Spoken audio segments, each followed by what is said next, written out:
ನಮಸ್ಕಾರ.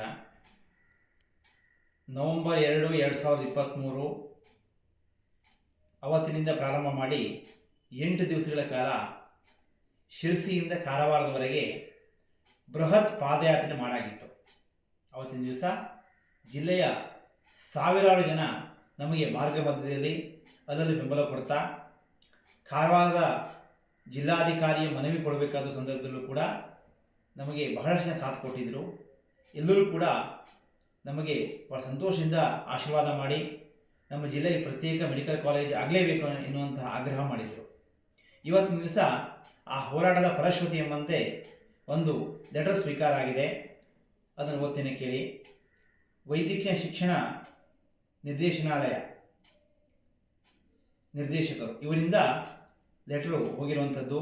ಇವರಿಗೆ ನಿರ್ದೇಶಕರು ಕಾರವಾರ ವೈದ್ಯಕೀಯ ವಿಜ್ಞಾನಗಳ ಸಂಸ್ಥೆ ಕಾರವಾರ. ಮಾನ್ಯರೇ, ವಿಷಯ: ಉತ್ತರ ಕನ್ನಡ ಜಿಲ್ಲೆಗೆ ಮೆಡಿಕಲ್ ಕಾಲೇಜು ಮತ್ತು ಮಲ್ಟಿ ಸ್ಪೆಷಾಲಿಟಿ ಆಸ್ಪತ್ರೆಗೆ ಬೇಕಾದ ಸೂಕ್ತ ಕ್ರಮವನ್ನು ಈ ಕೂಡಲೇ ಕೈಗೊಳ್ಳುವ ಕುರಿತು ಮೇಲ್ಕಂಡ ವಿಷಯ ಹಾಗೂ ಉಲ್ಲೇಖಕ್ಕೆ ಸಂಬಂಧಿಸಿದಂತೆ ತಮ್ಮ ಸಂಸ್ಥೆಯ ವ್ಯಾಪ್ತಿಗೆ ಒಳಪಡುವ ಸರ್ಕಾರದ ಹಂತದಲ್ಲಿ ಸ್ವೀಕೃತವಾದ ಮನವಿಯನ್ನು ಈ ಪತ್ರದೊಂದಿಗೆ ಲಗತ್ತಿಸಿ ರವಾನಿಸಲಾಗಿದೆ.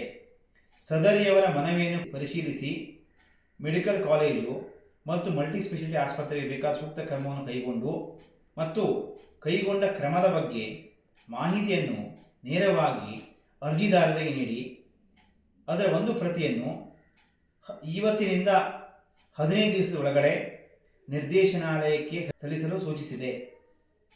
ನಿರ್ದೇಶಕರು ವೈದ್ಯಕೀಯ ಶಿಕ್ಷಣ ನಿರ್ದೇಶನಾಲಯ, ಬೆಂಗಳೂರು.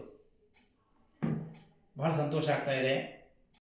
ಅವತ್ತಿನ ದಿವಸ ನಾವು ಬಿಸಿಲಲ್ಲಿ ಬೆಂಕಿಯಲ್ಲಿ ನಡೆದಿದ್ದು ವ್ಯರ್ಥ ಆಗಿಲ್ಲ, ಜಯ ಆಗಿದೆ. ಉತ್ತರ ಕನ್ನಡ ಜಿಲ್ಲೆಯ ಅಷ್ಟೊಂದು ಜನ ನಮ್ಮೊಟ್ಟಿಗೆ ತಾವೇನು ಹೆಜ್ಜೆ ಹಾಕಿದ್ದೀರಿ, ನಿಮ್ಮೆಲ್ಲರಿಗೂ ಕೂಡ ಸಂತೋಷವಾಗಿದೆ ಅಂತ ಹೇಳಿ ಭಾವಿಸ್ತೇನೆ. ನಾನು ಈಗ ಕಾರವಾರದ ನಿರ್ದೇಶಕರಲ್ಲಿ ಕೇಳ್ತಾ ಇದ್ದೇನೆ, ಮೆಡಿಕಲ್ ಕಾಲೇಜ್ ನಿರ್ದೇಶಕರಲ್ಲಿ, ತಾವು ಆದಷ್ಟು ಬೇಗ ರಿಪೋರ್ಟ್ ರೆಡಿ ಮಾಡಿ ಸರ್ಕಾರಕ್ಕೆ ಪ್ರಸ್ತಾವನೆ ಕಳಿಸಿ.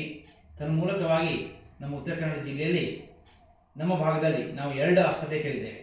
ಘಟ್ಟದ ಮೇಲೊಂದು, ಘಟ್ಟದ ಕೆಳಗಡೆ ಒಂದು, 2 ಮೆಡಿಕಲ್ ಕಾಲೇಜ್ ಕೇಳಿದ್ದೇವೆ. ಆ 2 ಮೆಡಿಕಲ್ ಕಾಲೇಜು ಕೂಡ ಅದರ ರಚನೆ ಬಗ್ಗೆ ಸೂಕ್ತವಾದಂತಹ ದಾಖಲಾತಿಯನ್ನು ತಾವು ಸರ್ಕಾರಕ್ಕೆ ಸಲ್ಲಿಸಬೇಕು ಅಂತೇಳಿ ತಮ್ಮ ಮೂಲಕ ಕೇಳ್ಕೊತಾ ಇದ್ದೇನೆ. ಧನ್ಯವಾದ.